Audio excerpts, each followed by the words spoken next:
बिस्मिल्लाहिर्रहमानिर्रहीम। अस्सलाम वालेकुम नाज़रीन, मैं हूं फैयाज़ राजा और आप देख रहे हैं मेरा यूट्यूब चैनल और फेसबुक पेज। दोस्तों, बड़ी खबर है और ब्रेकिंग न्यूज़ ये है कि मरियम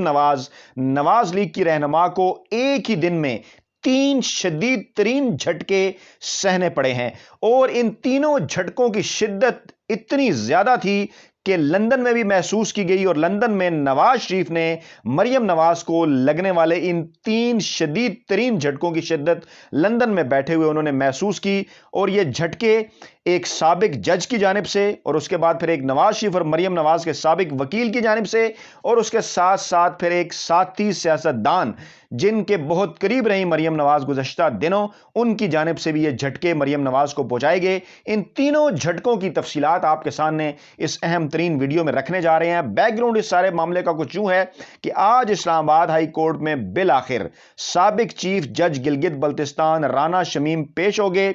और कुछ खौफनाक इंकशाफात उन्होंने किए जो कि पहला झटका मरियम नवाज के लिए साबित हुए, जिसके बाद जो है वो मरियम नवाज की जानिब से एक तवील तरीन खामोशी है और उनके करीबी ज़राए का यह कहना है कि मरियम नवाज को पहुंचने वाला यह झटका इतना शदीद था कि अभी तक उसकी शिद्दत जो है वो महसूस की जा रही है। वो झटका यह था कि जब राना शमीम ने अदालत के रूबरू यह कह दिया कि उन्होंने तो जनाब अभी तक अपना हलफनामा देखा ही नहीं और असल दस्तावेजात जमा कराने के लिए उन्हें वक्त चाहिए। मामला कुछ यूं है कि चंद रोज पहले साबिक चीफ जज गिलगित बल्तिस्तान राना शमीम के हवाले से जंग द न्यूज़ अखबार में मीर शिकुल रहमान ग्रुप के अखबार में तहकीकाती सेल के सरबरा इंसार अब्बासी की जानिब से खबर शाया हुई और उस खबर में यह दावा किया गया कि यह जनाब राना शमीम का हलफनामा है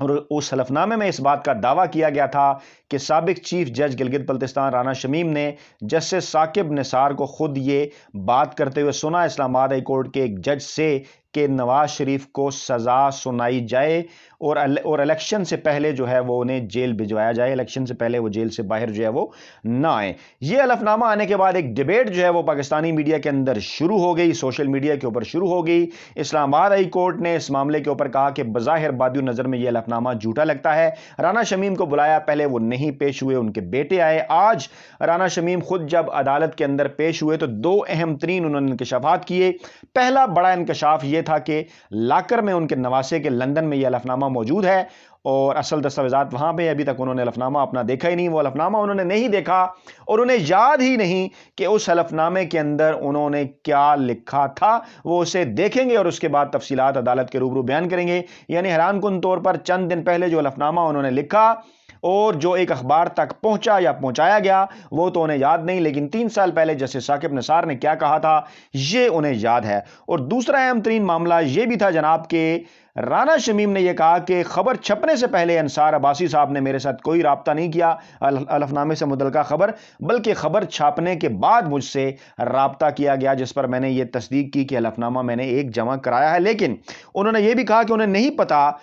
कि ये हलफनामा उन्होंने तो दिया नहीं, जंग ग्रुप तक कैसे पहुंचा है, जंग ग्रुप तक ये हलफनामा कैसे पहुंचा उन्हें इस बात का नहीं पता। और उन्होंने ये कहा जनाब अदालत में जब कि मैंने हलफनामा देखा ही नहीं, तो फिर अटार्नी जनरल ने इस वक्त उनसे एक दिलचस्प सवाल किया कि जनाब क्या हलफनामा आपने खुद बनाया है, क्या पता वो हलफनामा पहले से बना हो और आपने सिर्फ दस्तखत किए हों। ये वो लिंक है अहम तरीन जिसके ऊपर मैं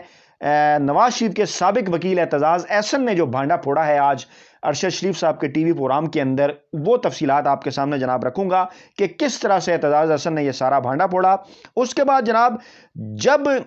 उन्होंने ये बात की तो फिर इस्लामाबाद हाई कोर्ट ने उन्हें यह कहा कि राना शमीम साहब आपने तो जंग ग्रुप को मुश्किल में डाल दिया है कि अदालत में जब बयान दिया कि उनका बयान हल्फी तो सील है और लाकर में था, जंग ग्रुप ने कैसे छाप दिया। उन्होंने ये कहा कि आपने ये सारा मलबा जंग अखबार पर डालकर मामला मजीद पेचीदा बना दिया है। अब दूसरा सवाल जो आपके जहनों में इसके बाद पैदा होता है कि यह हलफनामा फिर कैसे पहुंचा जंग ग्रुप तक, तो उसका कच्चा छट्टा आज थोड़ी देर पहले एतजाज एहसन ने टीवी प्रोग्राम के अंदर खोला। उन्होंने अपनी इंफॉर्मेशन और अपने तज्जिए की बुनियाद पर यह बताया और यह कहा, उन्होंने यह दावा किया कि नवाज शरीफ एंड कंपनी ने यह हलफनामा बाद में तैयार कराया, उससे पहले वो वीडियो तैयार कराई फैब्रिकेटेड जाली साकिब निसार के हवाले से और यह वीडियो दिखाकर माफ कीजिएगा ऑडियो तैयार कराई, वो ऑडियो दिखाकर सुनाकर उसके बाद फिर राना शमीम से यह हलफनामा जो है वो जमा करवाया गया और अमेरिका से उन्हें लंदन बुलाया गया। उसके बाद फिर वो पाकिस्तान आए। एतजाज एहसन ने इस बात का इंकशाफ किया कि पहले ये 35 अल्फाज مختلف تقاریر 100 کے قریب تقاریر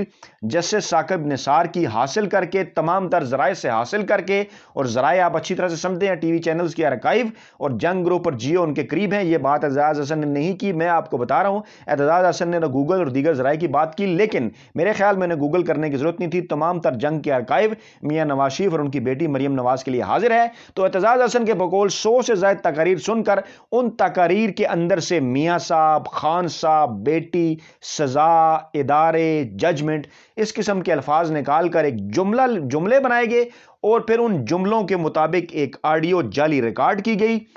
جو ہے، اور اس کے بعد پھر اس کو باقاعدہ جو ہے وہ جب دوسری ڈیوائس کے اوپر ٹرانسفر کیا گیا تو اس کے بعد ڈیفینیٹلی بظاہر پہلی دفعہ سننے پہ یہی لگتا ہے کہ یہ ایڈیٹڈ نہیں ہے، ایک پوری پلاننگ کے ساتھ یہ کام ہوا. یہ آڈیو سنائی گئی رانا شمیم کو، اور رانا شمیم یہ آڈیو سن کر اس کے بعد وہ یہ حلفنامہ دینے کے لیے تیار ہو گئے، اور اس کے بعد پھر یہ حلفنامہ بھی سامنے آ گیا. اور حلفنامہ جو ہے وہ جنگ گروپ تک نواز شریف نے بذات خود بعض ذرائع کے مطابق پہنچایا، اور اس کے لیے جو ہے وہ ایک چینل استعمال ہوا لندن کے بعض نام نہاد صحافیوں کا، جن کے ذریعے حلفنامہ میر شکیل الرحمان تک پہنچا، وہاں سے پھر انصار عباسی تک پہنچا، اور اس کے بعد پھر اخبارات کی زینت بنا. لیکن اہم ترین بات جو اعتزاز حسن نے کی وہ اس سے بھی زیادہ اہم اور دلچسپ ہے، اور وہ بات یہ ہے کہ رانا شمیم نے یہ حلفنامہ تو جمع کرا دیا. اس کے بعد جب یہ آڈیو سامنے آئی، اور جو آڈیو رانا شمیم نے سنی تھی، اس آڈیو کو پاکستان پہنچنے کے بعد 12 گھنٹے کے اندر ہی پہلے پاکستان تحریک انصاف کے سوشل میڈیا سیل نے، اس کے بعد نجی ٹی وی چینلز نے اڑا کر رکھ دیا. اس کا پورا آپریشن ہو گیا، کچا چٹھا سارا کھل گیا، سب کچھ سامنے آ گیا. تو اس کے بعد پھر رانا شمیم گھبرا گئے، کیونکہ انہوں نے تو حلفنامہ اس آڈیو کی بنیاد پر دیا تھا. اب جب یہ آڈیو ہی فیبریکیٹڈ اور جعلی ثابت ہو چکی ہے تو اب رانا شمیم بوکھلا گئے ہیں، اور اب رانا شمیم ان اپنے پاؤں کے اوپر کھڑے ہوئے نظر نہیں آ رہے. یہ انکشاف کیا ہے اعتزاز حسن نے. اب یہ معاملہ نون لیگ کے اپنے گلے پڑنے لگا ہے، اور یہ دوسرا جھٹکا ہے اعتزاز حسن کی جانب سے جو آج مریم نواز کو محسوس ہوا. اعتزاز حسن ماضی میں نواز شریف کے وکیل بھی رہ چکے ہیں. اب آپ کو لے کے چلتے ہیں مریم نواز کو لگنے والے تیسرے جھٹکے کی جانب، جہاں سے انہیں شاید امید نہیں تھی کہ انہیں یہ جھٹکا بھی لگ جائے گا، کیونکہ ایک طویل خاموشی تھی مریم نواز اور بلاول کے درمیان. ایک سیز فائر تھا، پہلے دونوں طرف سے جو کچھ نہ کچھ جملے آتے رہے جب پی ڈی ایم چھوڑ کر گئی پاکستان پیپلز پارٹی،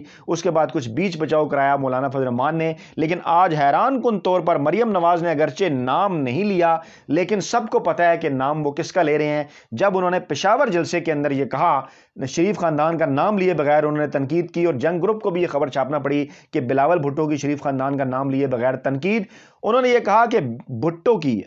ذوالفقار علی بھٹو کی بیٹی کو چور کہنے والے آج خود سرٹیفائیڈ چور ہیں. تو ذوالفقار علی بھٹو کی بیٹی کو چور کہنے والے تو ڈیفینیٹلی نواز شریف تھے، شہباز شریف تھے، مریم نواز تھی، پوری نواز لیگ تھی. یعنی اشارہ ان کا نواز شریف اور شریف مافیا کی طرف سے تھا کہ شریف مافیا ماضی میں بے نظیر بھٹو کو چور کہتا رہا، لیکن آج وہ خود سرٹیفائیڈ چور ثابت ہو چکے ہیں. بلاول بھٹو زرداری نے کہا کہ جو ذوالفقار علی بیٹی کو بے نظیر بھٹو کو چور چور کہتے تھے آج خود سرٹیفائیڈ چور ہیں. انہوں نے کہا کہ جو فون کال کر کے عدالت پر دباؤ ڈالتے تھے کہ بے نظیر بھٹو اور آصف علی زرداری کو 20-20 سال کی سزا دو، آج ان کے خلاف ٹیپیں نکل رہی ہیں. اب یہ بات ایکسپلین کرنے کی تو ضرورت ہی نہیں ہے. کون ٹیلی فون کر کے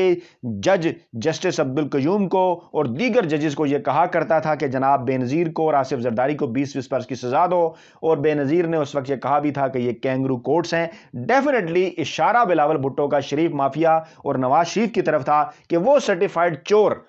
خود چور ثابت ہو چکے ہیں. بے نظیر کو وہ چور کہتے تھے، عدلیہ کے ججوں کو فون کر کے وہ کہا کرتے تھے کہ سزائیں دو، آج ان کے خلاف اپنی ٹیپیں نکل رہی ہیں. اور ٹیپوں کا اشارہ انہوں نے ڈیفینیٹلی مریم کی آڈیو ٹیپس کی طرف کیا، جو کہ وہ میڈیا کے اوپر دباؤ ڈالنے کے حوالے سے کر رہی ہیں، اور جو فیبریکیٹڈ آڈیو انہوں نے ثاقب نثار کی بھی دی. بلاول بھٹو نے یہ بھی کہا کہ فون کال کا نظام کل بھی غلط تھا، آج بھی غلط ہے، اور پارلیمان اور عدلیہ ایسا فیصلہ سنائیں کہ آئندہ کسی کو ایسا کرنے کی ہمت نہ ہو، تاکہ یہ روایت ہمیشہ کے لیے ختم ہو. اب دیکھنا یہ ہے کہ اسلام آباد ہائی کورٹ اس حوالے سے کیا فیصلہ کرتی ہے. لیکن بہرحال مریم نواز کو آج پہنچنے والے 3 اہم ترین بڑے جھٹکے، جو کہ ایک جج، ایک وکیل اور ایک سیاستدان کی طرف سے ان کو سہنے پڑے، ان جھٹکوں کی شدت لندن میں نواز شریف کو بھی محسوس ہوئی. اپنا بہت خیال رکھیے گا، دعاؤں میں یاد رکھیے گا. نئی ویڈیو کے ساتھ جلد آپ کی خدمت میں حاضر ہوتے ہیں. اللہ نے کے بعد.